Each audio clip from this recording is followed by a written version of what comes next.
God.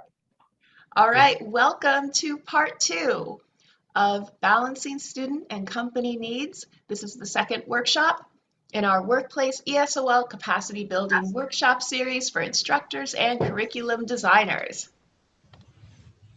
This workshop series is brought to you by English for New Bostonians with funding from the Commonwealth Corporation. And upcoming workshops, we still have one workshop left. Integrating Technology and Digital Literacy, next Friday the 20th and Friday the 27th following that. We'll be talking about teaching classes online, integrating digital literacy, online resources for instructors and students, and we will be practicing creating lessons that integrate digital literacy. You can register by clicking here, or you can go to our workshop website. Any questions? So we did make a call on whether we were going to do it June 27th or not 27th, May 27th. Remember you sent that survey? Yep. And so I made the call based on the responses I got. Awesome. Yep. So thank you very much for responding to the survey. All right, so this is what we're going to cover today. We'll start with brief introductions. We'll review our objectives.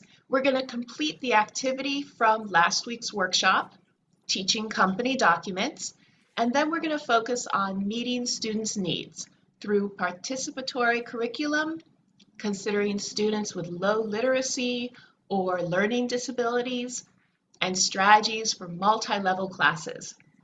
And I've left plenty of time for us to work on creating a differentiated workplace ESOL lesson.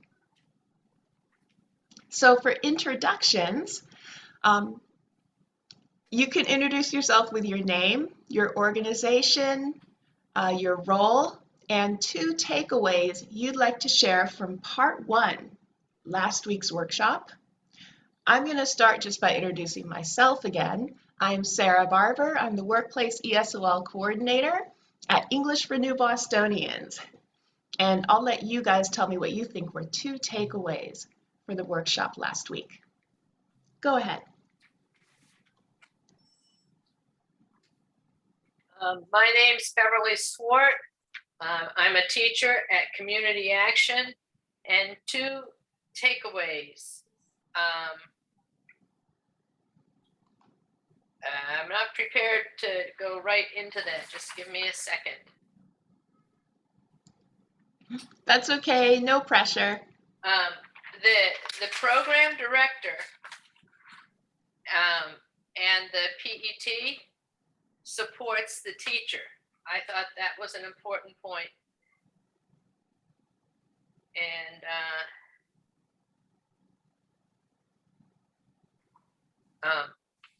the teacher, when they go in, they might talk to the managers and the PET, but you need to do that regularly.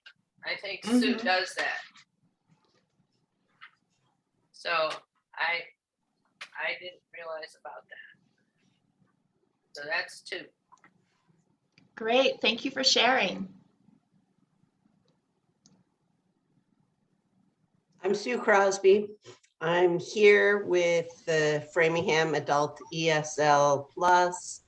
I'm working 2 workplace jobs currently in Ox Industries and Rail Trail Flatbread. I also teach in various other places, and my 2 takeaways. Well, I can give you one big takeaway for me was even though I have been including the managers as far as keeping them in the loop and getting their opinion and things like that. Something that sparked me in the last workshop was to actually assign things to my students that would go and demonstrate those things. I know they're doing it anyway, but to purposefully give them an assignment to go do whatever in their work experience, in their work day.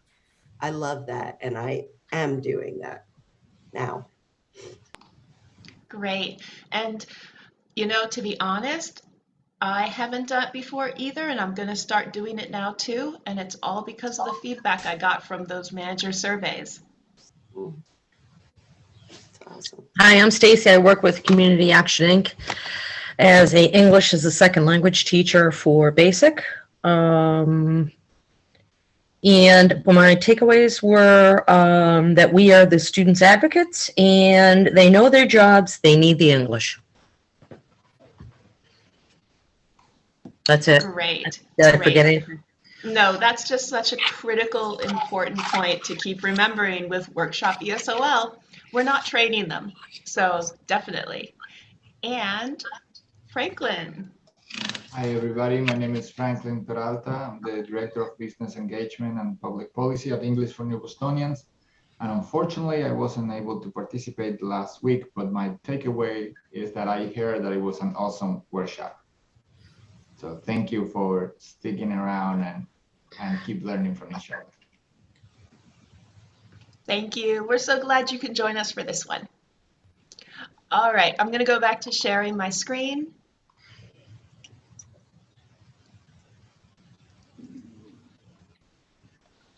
Okay, today's objectives. We are going to first design and share a lesson for teaching a company document. Then we're going to discuss strategies and resources for meeting the needs of students through participatory curriculum and individual learning considerations. And of course, as always, engage with each other, share ideas and experience for multi-level classes and differentiated lessons. Is there anything else you'd like to make sure that we talk about during this workshop?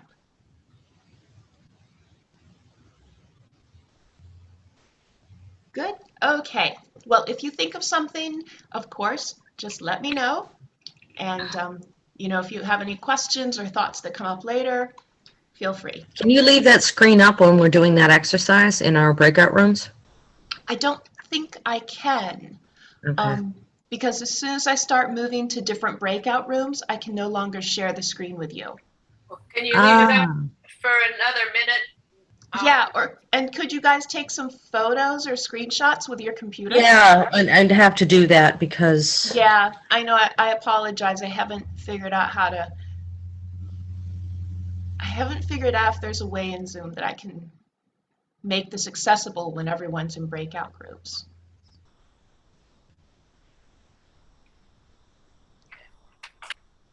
All right, hang on one second, please. Take your time.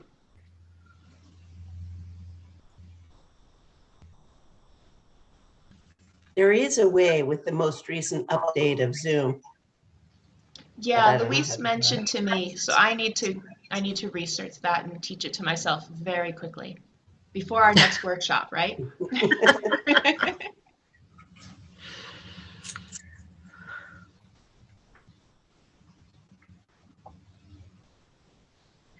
And Franklin, give me your email address and I can, if we're going to be in a breakout room together, I can send you what Kathleen wrote up already, if you want. So that way we're on the same page. She did about half of it.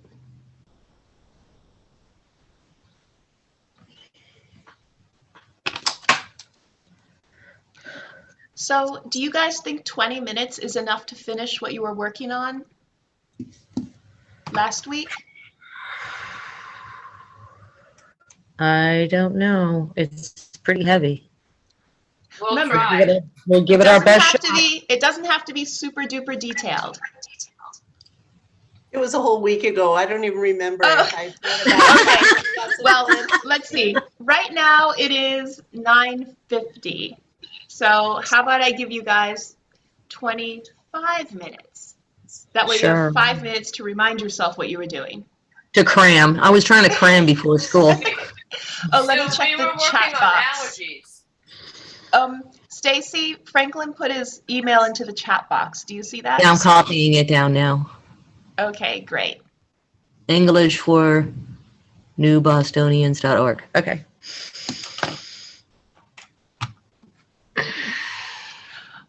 Okay, I'm going to put you guys into breakout rooms, all right? Okay. Okay. Okay, who would like to share first? Teaching company documents. Shall we? Okay. I'll share. Okay. You want to share, Sue, first, and then I'll share afterwards? Doesn't matter to me. What I would didn't you know. like to do? Okay, I'll go first. How's that? Okay. And if you see a man running back and forth behind me, he's doing his laundry. He's not working today, so that's how life is nowadays. Okay, so Franklin and I, we discussed the view paycheck that you had previously sent to us as a document that we would choose to explain. So we came up with a few ideas, and I'll have to give Kathleen credit. She typed all this up when we worked together in the last workshop. So teaching simple pay stub lesson, either using the actual workplace document or a simpler one from a workplace text, depending on their level. Number 2, what are the different categories? Teacher have the class find the basic elements of it, either projecting an image of it, either in person or on Zoom. Do the basics first: name, address, employee number, pay beginning date, end date, check date. So students will then work on their own in a pair activity. One person asks questions. What is the employee number? B, the other person tells them, and they have to fill it in. Then they switch pairs. Then they get into taxes and the acronyms. Get a sample paycheck from the company. Explain ideas like what can you opt out of? Who do you go to make changes, like tax status? When you can make changes to insurance open enrollment periods, which I believe are in October. Checking your hours, your sick, your vacation time for accuracy, and asking for time off was discussed last time because I think multiple people said that some of the Hispanic workers or whatever were asking for time off and saw that they had time off, but they were being refused the time off. So I'll address that actually in the next section. So finally, we're going to teach them how to find their paycheck on the system. We're going to make sure that they have Chromebooks, and I guess that's common now. This will be our other activity. And what we will be doing is bringing human resources in as a guest speaker for the lesson. They will be more of the trainer, and we will be more of the educator role. Maybe we as trainers will be writing the information or the icons on the board or walking around behind the students and making sure that everybody's on the same page, probably that's the way we usually teach. And be able to answer questions. So being an old salesperson that I am, I would sell it to HR is that, you're going to get a lot of bang for your buck with this because you're going to be explaining to a good amount of your population. Because I know when I worked at Hannaford's, just even those of us who are native English speakers would be like, even myself working for Massachusetts now, I'm like, I was telling Franklin, I had to ask what MAFLIEE and MAMLIEE was. So I would have to bone up definitely, or maybe sit down myself and talk to the human resource manager. Maybe it's in their handbook. I don't know. It depends on the company. So I would do that to prepare for the lesson, and speak to use them as a resource. Use the human resource person as a resource, and work up the lesson with them and gain from them the information or the frustrations that they find with anybody in looking at their paycheck. So that's about it. Great, thank you for sharing. And I already told you guys this, but I'll mention it again that I really like the idea of having the HR guest speaker come in. I think that's such a great way to approach this very, very difficult lesson. Does anyone have any questions or comments for Stacy and Franklin? Or Franklin, did you have anything else to add? I was just going to say that every time Stacy speaks about this idea, she make it even better because you just said planning the lesson with HR, which I think is great. Like get them involved, not just as come and tell us, but helping to build how the hour or hour and a half or 2 hour class that you are gonna dedicate is gonna go. We could, that's something that if they are open to could be expanded to so many things with so many other people in the company. Like really engaging them so they see that what we are doing here is bringing the language that the workers need. That is awesome. Hearing that people are denied their time off makes my blood boil a little bit. Por eso yo hago lo que yo hago. I would go to bat for those people, but that's a whole different thing. But it's necessary. It is Yeah. necessary. They need defensores en la comunidad. They need people to go to bat for them because they don't know how to fight for themselves, and people take advantage of that, and it drives me crazy. And like we said, go to bat for them if we're finding out in the class that there's certain things that are going on that they're asking about or confusion about or things that they're witnessing, which could be potentially illegal. Right. Educating human resources and say, hey, they've noticed, and not single anybody out, but this seems to be happening. And this guy's got 8 weeks of vacation time coming, and he's not allowed to go on vacation.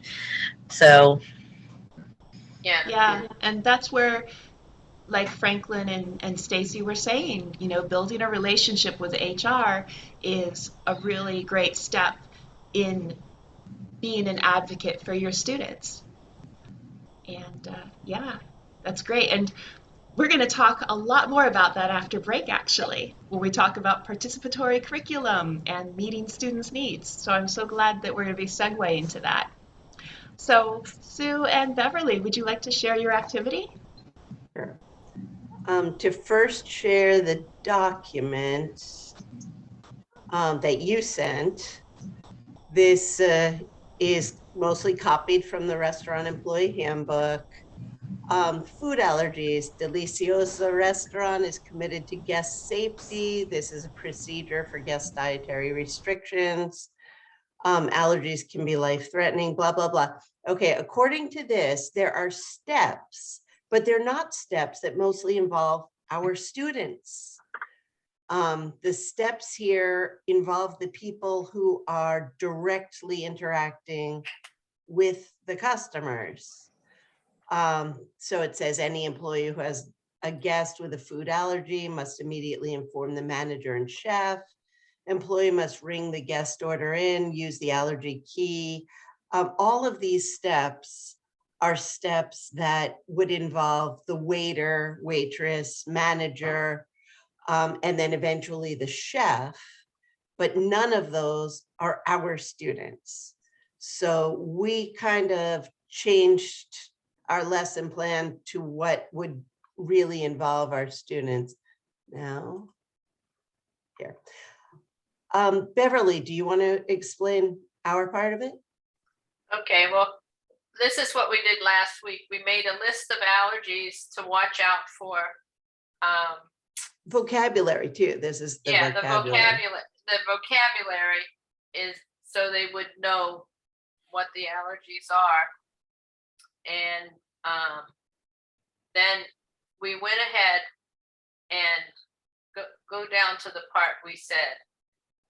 We mostly are working with level 2 students, and they're mostly food prep cooks, dishwashers with minimal contact to actual customers. The goal is to make workers, students aware of the policy, although not much pertains to them, so we can tell them. But the most important points refer to the kitchen policy as opposed to the customer-oriented policy in regards to wearing gloves.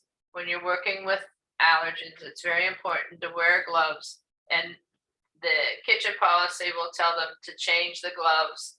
Like if somebody's allergic to shrimp, then you have to change your gloves. And it should have instructions on how to avoid cross-contamination with other foods, which includes using separate kitchen equipment.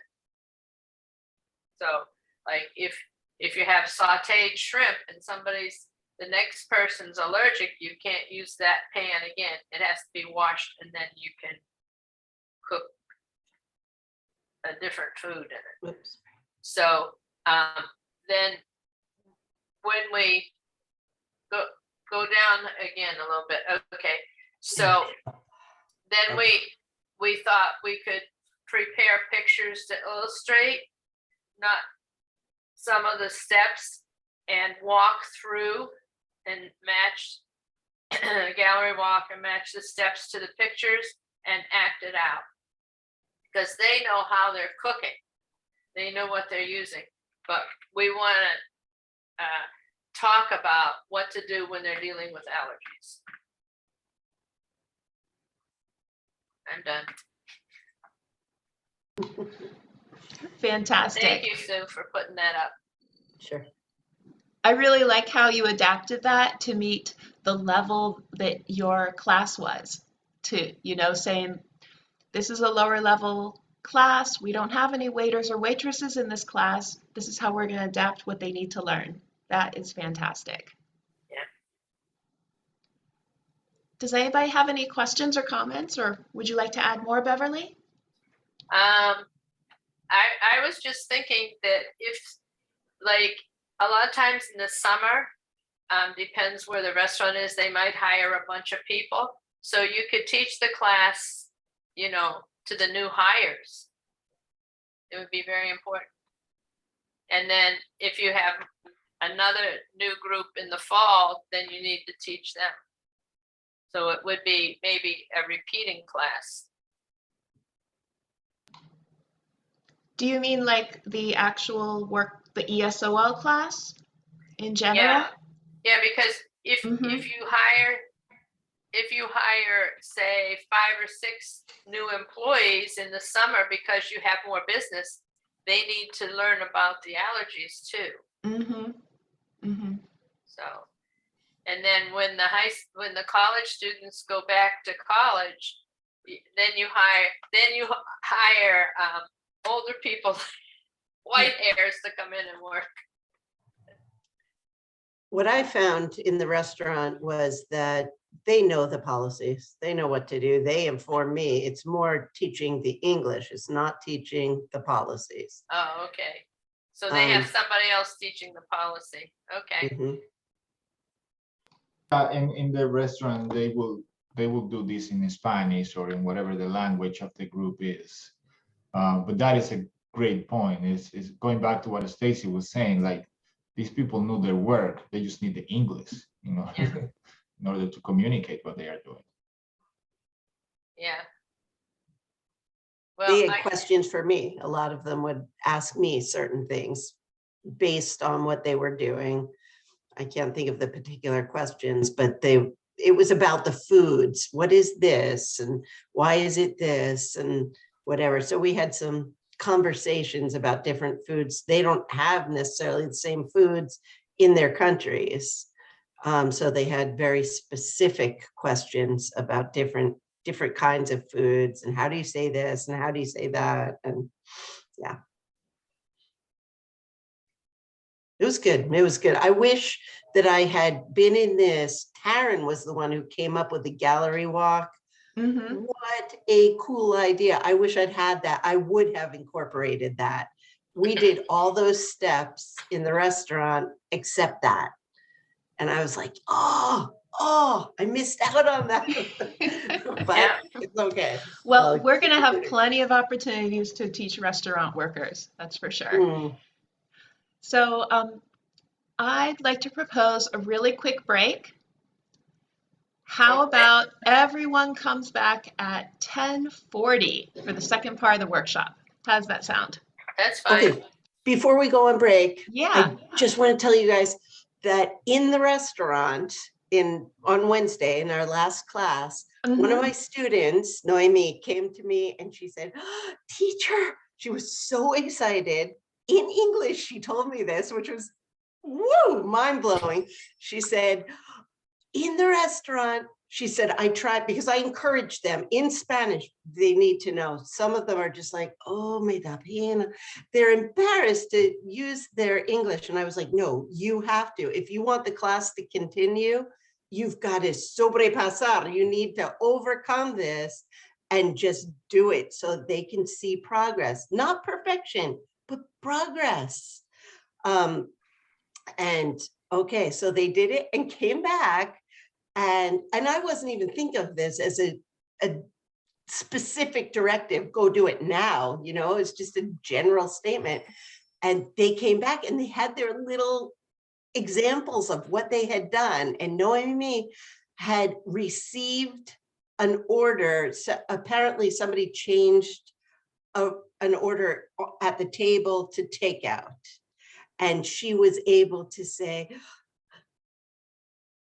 changed order to take out. And she was like, and she said, everybody in the restaurant went, woo, bro. That's fantastic.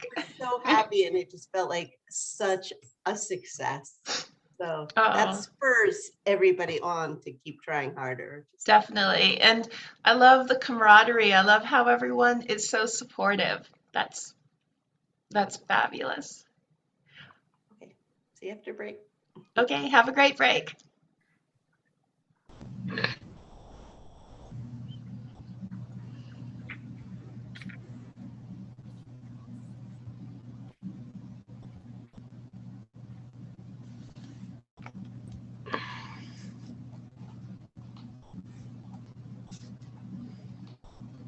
All right, so welcome back, everyone. So the second part of this workshop is about meeting students' needs. And one thing I'm going to share is a method called developing participatory curriculum from workers' issues. And this is a method that was in the Massachusetts Workforce Literacy Consortium's publication from 1999 that I've referenced before. When students have problems on the job, they often bring them up in class. The classroom is a safe, neutral place. If a worker has just experienced something upsetting, it's natural to want to talk about it with classmates and the teacher. Workers from the same department may have the same problem or insights to share.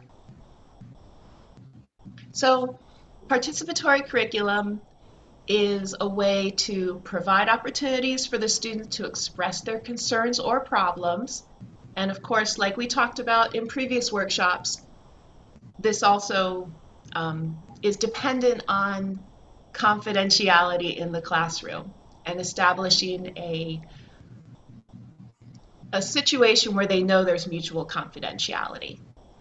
And then using what the students express to create lessons that facilitate discussion and teach them the target language for problem solving or improving communication to deal with those issues in the workplace.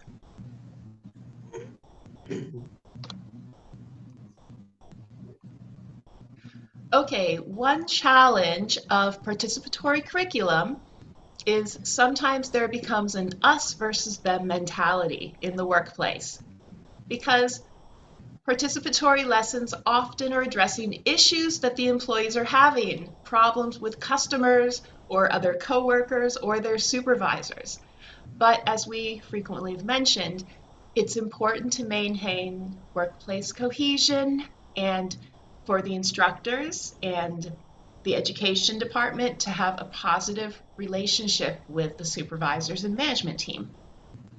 So one solution that I recommend is when you're doing activities to work on problems and issues, try to incorporate dialogues and stories that have both points of views.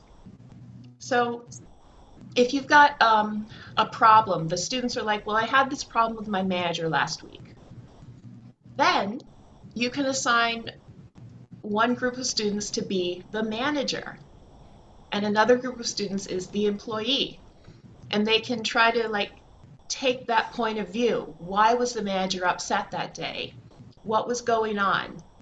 And You know, this is a useful strategy for any time you're teaching students communication and problem solving. But it's just kind of a way to try not to create a divide between the classroom and the supervisors. Any questions or comments? Okay, and then again, reality check. Even when we do these participatory lessons and we work on problem solving skills and we teach them how to advocate for getting, you know, more time off or whatever it is that they really should be getting, it doesn't mean that any of these lessons are going to result in real solutions. But they're still important. Even if the classwork doesn't change a difficult situation, the class still provides a safe space to articulate and share concerns. And they're learning the target language, the vocabulary that's going to help them in their life, maybe in their next job. Okay, so I wanted to present an example that was in the Massachusetts Workforce Literacy Consortium. And here's the example. The instructor asked each group to make a drawing showing a problem at work. She said, "I thought a drawing as a way to frame the problem and include subtlety and detail in a way that writing could not." Next, the groups wrote dialogues to describe what was happening in their pictures. They shared the dialogues with the class. The class could discuss different ways to handle the situations. Then they were broken into different groups, and the different groups either wrote dialogues or drew pictures of an outcome. This particular company had a very strong union representation, so as a guest speaker, a union rep came in and the class could ask further questions about these issues that they had discussed. Any questions or comments?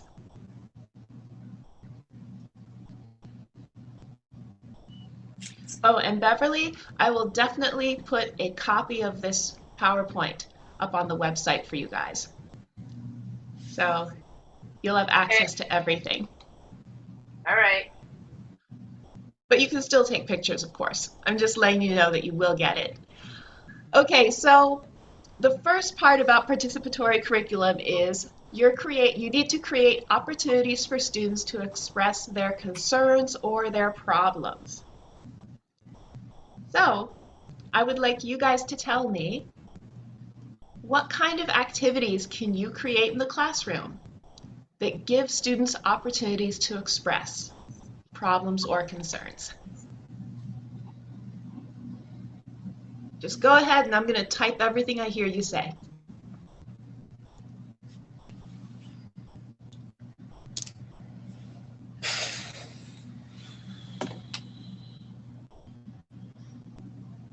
One question, Sarah, is how much should this be connected to the language and learning the language?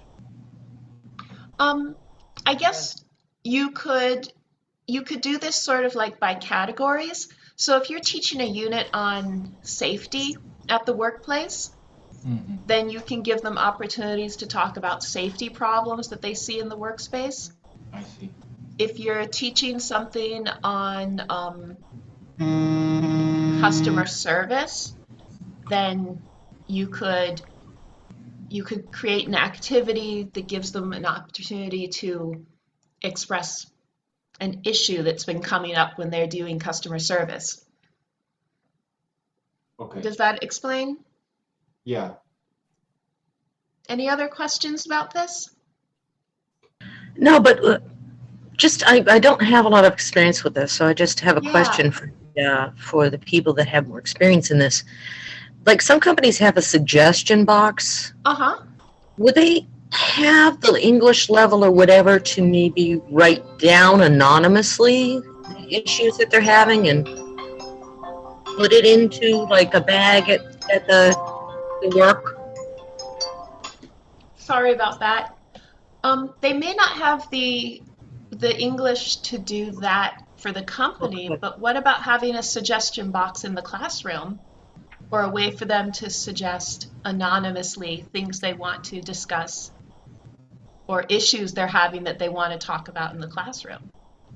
Okay, and then I could develop definitely a program around those. Yeah, exactly. Um, So, um, and We then, have, go ahead. Uh-huh. I'm sorry, I'm sorry. We have a WhatsApp group for all Mm-hmm. of our classes. And the students on the WhatsApp group can either put something in the class or they can contact me privately. And that happens often when they aren't problems. Where I work, again, I just really have such beautiful workplaces that I'm working in. But the problems are more interpersonal things Mm-hmm. among students. And it took them a while to trust me enough to do that, but now they will contact me privately and express something that some student is doing that is really bothering them. And then I can address it in a general way in the class. But the WhatsApp group has worked very well for Yeah, that. definitely. I'll provide you guys with some ideas that the Massachusetts Workforce Literacy Consortium talks about. They talk about journal writing, that when you give people opportunities to express in the journal, sometimes issues come up. They said that if you provide like pictures of problems at work or stories of other issues at work, like maybe as a class they'll read a story about a customer service issue, a customer who was yelling at them for some reason. And that might then get them to share their personal stories about when they had trouble with a customer in real life. And then from there, you can develop a lesson of, okay, this was a real life situation for you. Let's figure out the language so that we can take care of these situations when they happen in the future. One thing you need So, to be careful uh-huh, about with that, though, is emotions can take over a classroom. I have had that yeah, happen. yeah. And it'll derail the whole class. mm-hmm, yeah, And I've had students leave the classroom because of that. So that it's a touchy thing. mm-hmm, You have to plan very carefully how mm-hmm. to do it. Yeah. That's a great point, yeah. Because But we've all had students come to class who've been very emotionally distressed, or you start talking about a subject in class and they start crying, and it turns out that they had a really bad experience that day or a couple days ago that had to deal with the subject you're talking about. Yeah. Hmm. And I Yeah. have to, if I might add quickly there, that is just a good reminder that these classes don't happen in a vacuum. They are part of, you are coming into a existing culture already. And that's why I encourage teachers to also keep paying attention to, like, you are learning as much about this place, this company, as the students are learning from you and with you about the English language. And I've told some companies, because when I'm out there promoting workplace ESOL classes, especially in those days that there's a worker shortage, I tell them a lot, this is a great employee retention tool. Mm-hmm. People are going to stay with you if they see that you, but I also tell them, listen, uh, there is no magic happening here either. Like, if you have a toxic culture in your workplace, the English class is not going to solve that. Mm-hmm. So these are things and that comes to what you are learning, what level of communication you are keeping with the ownership, with the managers, with HR, because you are there to teach, but everything that is happening will affect your chances to do your work. Mm. Can I just quickly share something that happened last night? This isn't a workplace thing, but it is an English teaching thing. I teach English in my church in Worcester, and we have people from all different Spanish-speaking countries there, and their experiences are all very different. And I use would you rather questions to get them talking. And whoa, I had no idea that this question would open up what it did. But I put up the question, would you rather have more time or more money? And okay, some students just did what I expected and said, I would rather have more money to buy a house, or I would rather have more time to earn more money. And I'm thinking, well, why bother? Just get the money. But, you know, they all had their things. But one student had shown me what she wrote ahead of time. And she said, I would rather have more time to see my mom. I'm super involved in the Venezuelan community, so I'm very aware of what is going on with them more than the other groups. I have students who are from Puerto Rico. I have students who are from Dominican Republic. I have students who are from where else? Colombia. I have students from lots of different places. Anyway, this small group of Venezuelans, I'm more familiar with their problems, but I called on the one student who had shown me her thing, and she said, and she just started crying, fell apart, sobbing. And I went over and I just gave her a hug. And other people started asking. From that point, I quickly switched into Spanish, and they were asking, ¿Qué pasó? What's the matter?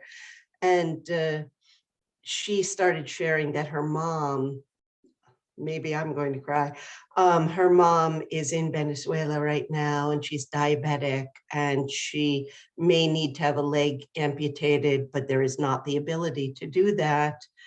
And they try to send things home, but it's hard to even get things in because the nature of the corruption is that things are intercepted. And she just started sharing, and then the other Venezuelans all started crying, and the others in the class had questions, and that was the end of the English class, but I let that happen because it needed to happen in the class.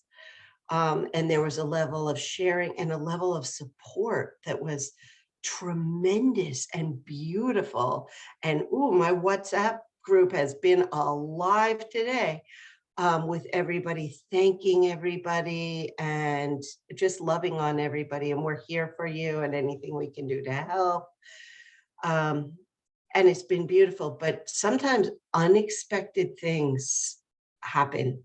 And that's across the board in any of these classes. So I'm still processing all of this right now and where I'm going to go with that next class. Yeah. That was just last night.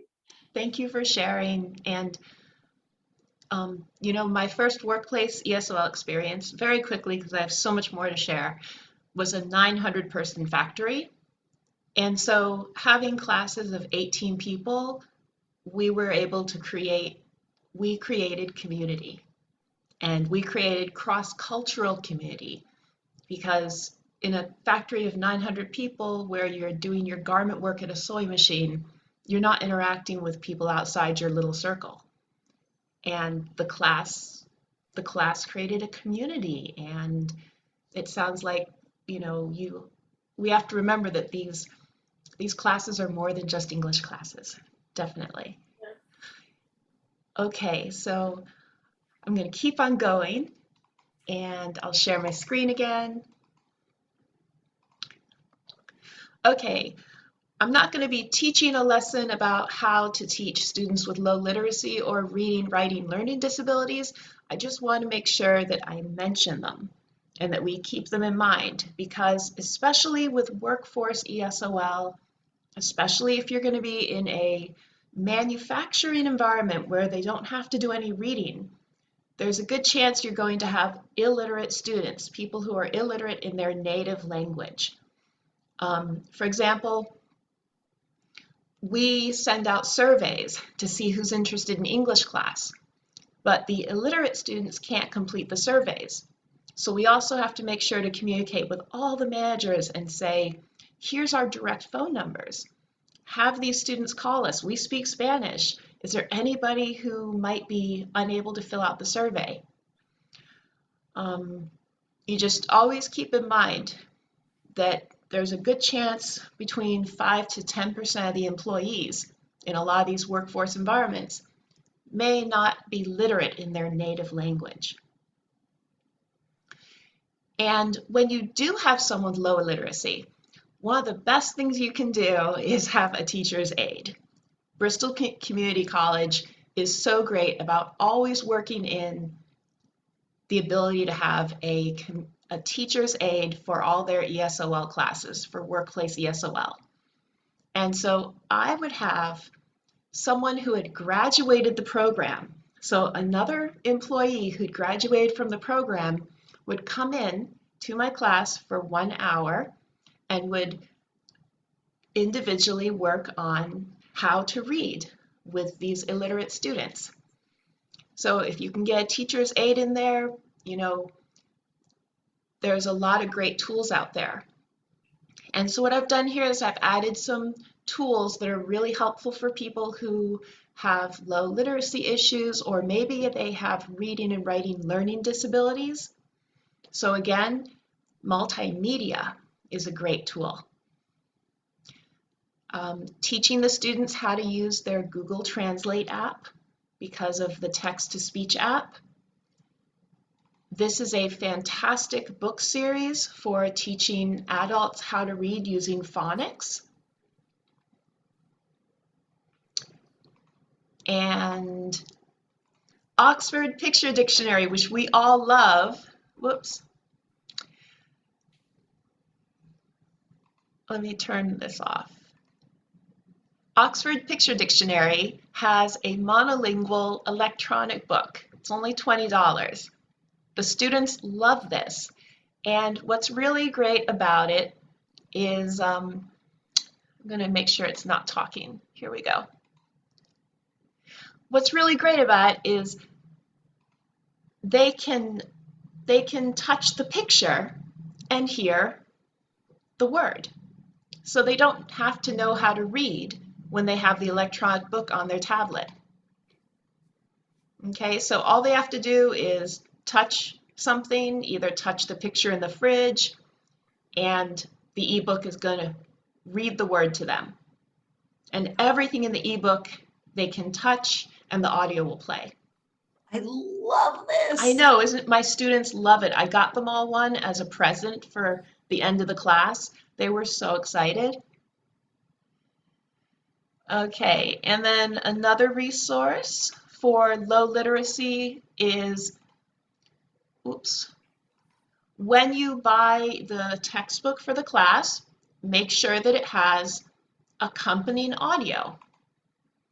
So, for example, when I use the Conversations for Workbook, it comes with Conversation for Work audio. Pretty much every page in that book has an audio, and I use WhatsApp too.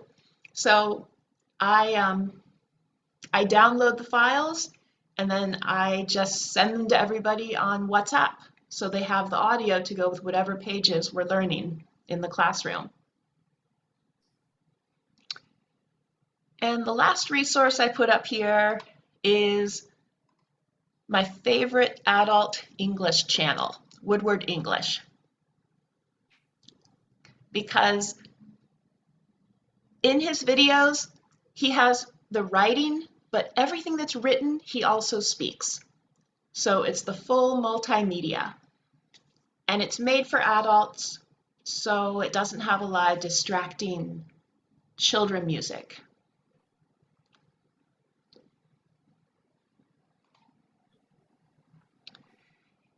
And of course, I'm going to be giving you guys tons more resources when we do more digital literacy and technology. But these were just a couple of things I think are really useful for low literacy students. Okay, am I still sharing? I don't think so. No, let me go back to sharing. Did you guys see Woodward English? Yes. I did share that one? Okay, good. Excuse me. No worries. Okay, back to the PowerPoint. And then the last thing that I would like to talk about today is multi-level classes. Because at many work sites, workers are placed in classes according to their shift schedules instead of their level or needs, or multi-level groups result because the workplace only offers 1 or 2 classes. Especially with small businesses, there just may not be enough people to have more than 1 class. So this is where I would love to get some ideas from you about some strategies that you use when you're teaching multi-level classes. So, what strategies do you use when you teach multi-level classes? Okay, so this is my life. Yes. Some strategies that I use are I will have my example and use the higher level students as the example, call on them first so they can lay out what's expected of the others, and the others are listening to them. Then they're like, oh, okay, I can do that. And they'll follow along with what they do. Another strategy that I use a lot is have students do things in pairs or groups, small, in which I will put a higher level student. And that way they can help the others to come along. And when I have, as we did yesterday at Ox, if I have an exercise that they're basically doing on their own, and then we're coming together to talk about it, I give them an exercise, say, okay, 5 minutes, then we talk about it. I will walk around and look and see who is done. And if they're done, I'll just point to somebody else and say, help them. And they will just partner up with the person, somebody beside them, without calling anybody out, and then they can help direct them and help them to understand, sometimes better than I could. So those are 3 things that just come to mind. Great, thank you. Would anyone else like to share a strategy they've used when they're teaching multi-level?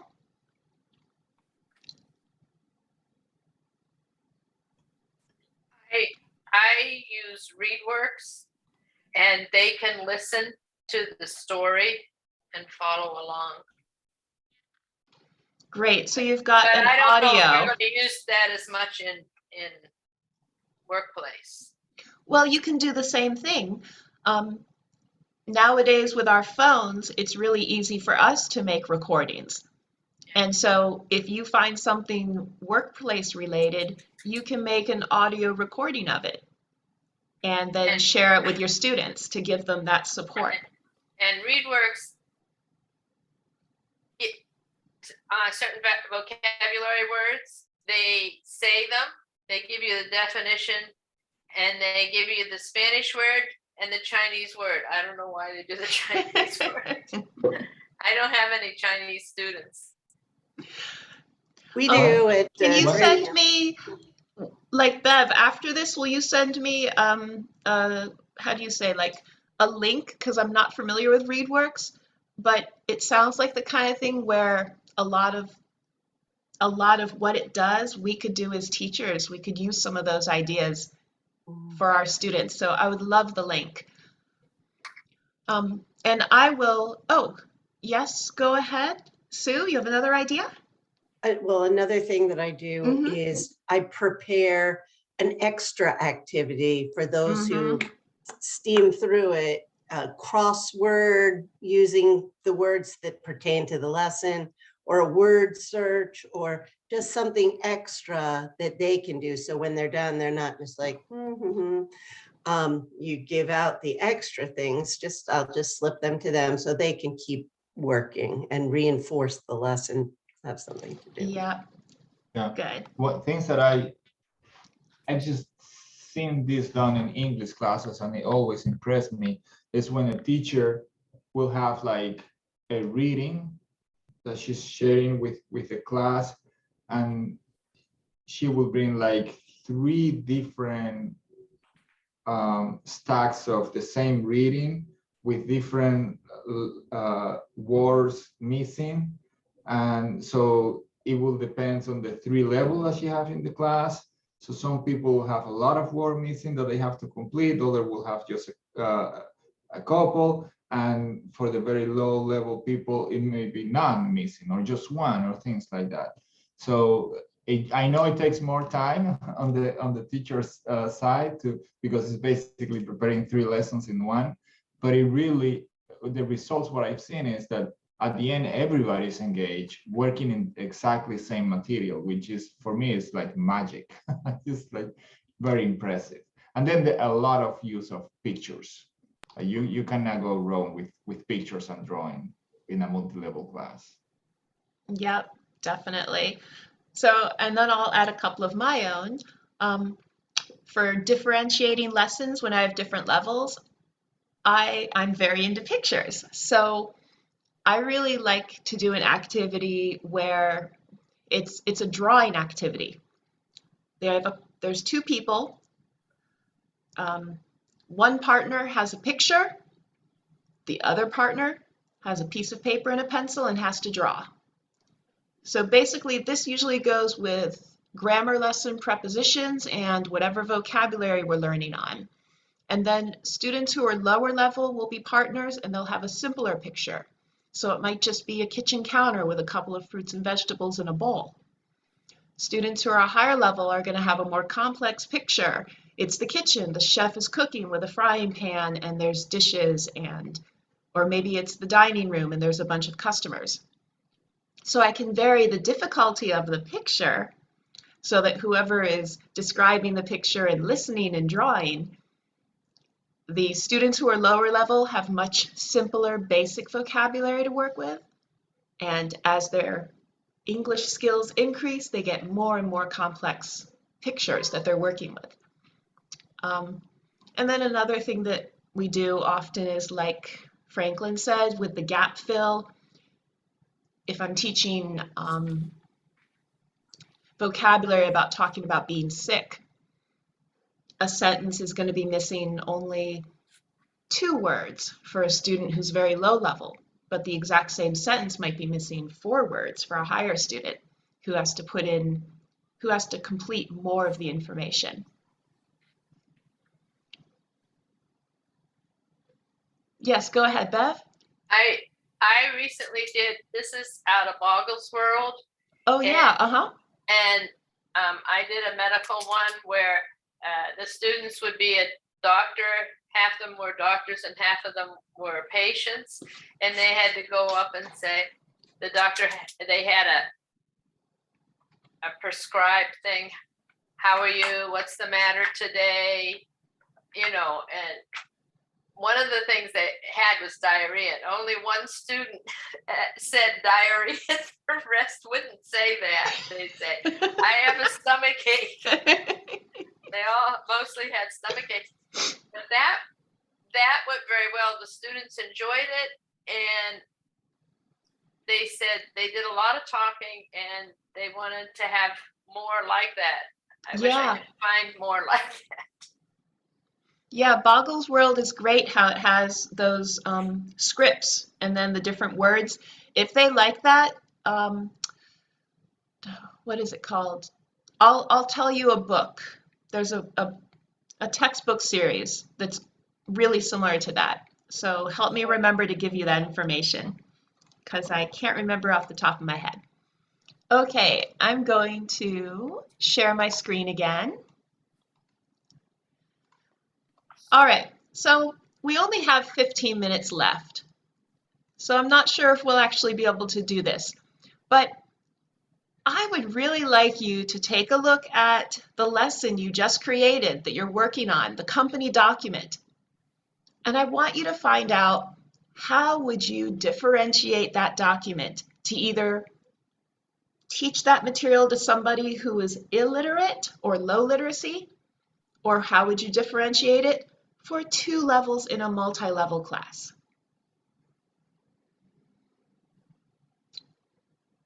Oh, Stacy, did you want to say something? You're on mute.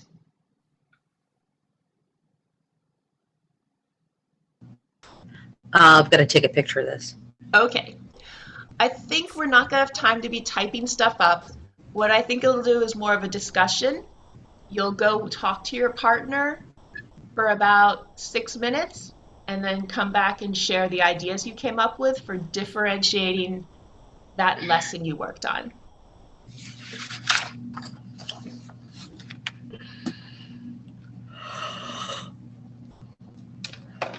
Do you guys have any questions for me? Okay, then I'm going to put you in your breakout groups. With new vocabulary words, we added pictures to go with them, drawings on the whiteboard as the new vocabulary came up, noting that if the drawn pictures aren't very good, it just makes people laugh and keeps them more engaged, as you all try to figure out what the heck that weird drawing is. And most of our other things already were, because we did it for a level 1 to 2 class. We had the gallery walk with the pictures and another part with cartoons. And those seemed pretty well adapted. So the only thing we really changed was adding the drawings on the board. Fantastic. Sometimes you don't have to spend an entire hour differentiating. Sometimes just little things like that will do the trick. Great. And Franklin and Stacy, you guys had a much, much more difficult lesson. What did you come up with? Thank you. Oh, my brain is getting fried. I don't know, Franklin, you really took the reins on this one. Do you mind explaining? You know, what you had to say was very educational to me. So if you would share, I think we would all benefit. Yeah, I just quickly, because I know we are getting very close to the time here. One thing that I said is the same idea of presenting the same materials to the whole class, but with different level of difficulties. You know, like if you say to the advanced students, I want you to find in this paycheck the employee number, your hourly rate, and blah, blah, blah. You get 3 things. But maybe to the low level students, you just ask them, you highlight 2 of the things and just ask them to look for the third one. Something like that, to keep the whole class working on the same materials, but with different level of difficulties. And the other thing I said, again, quickly, is that we need to avoid following the trap of low-level English-speaking students know less than the high-level English-speaking. And I use the example of this company where you may have somebody that is in the low-level group, English-wise, but have been in that company for 20 years. They know the culture, they know what to do when their paycheck doesn't match, or when they have a question about how to take the vacation. They may know that, they just don't have the vocabulary to share it in English. You may have somebody in the high level who's new in the company, has no idea what is the procedure to request a week off. And the low level student there is the one that knows how to teach that to the high level student. So to keep that in mind when differentiating.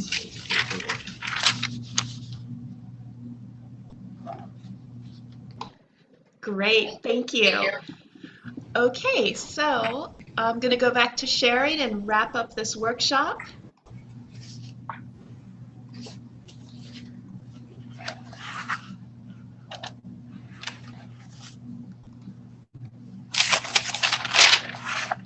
So thank you. I wish we had more time to work on differentiating lessons. That, of course, could be its own workshop completely. Mhm. But you're all helping me because I'm going to be teaching a restaurant class in a few weeks, and I'm getting lots of great ideas from everyone. So thank you very much. And as always, we are here for individual assistance. So please feel free to reach out to us at any time. And if you want to have like a meeting, a get together to talk about a lesson that you're planning and you want to bounce ideas off of me, please feel free to do that. And this is the reference I used. So, with that being said, thank you so much for coming today. And I hope to see most of you at next week's workshop on integrating technology and digital literacy. Can I ask you a question? Yes, please do. Where are you physically located? Me, I'm physically in Boston. Okay, I didn't know if you guys were AMD. located in Framingham or. Oh yeah, English It's for all new digital. Bostonians. It's all emails and phone numbers. know. So, yeah. Yep, exactly. You might be wondering if we really exist or if the meta universe that is talking to you. No, we are in the. Our office is in Chinatown in Boston, in downtown. Oh, Boston. cool. Chinatown. I bet it's not like it used to be. No. I haven't been there in a few years. Wonderful places for lunch, I think. Oh yeah. Right on the subway line.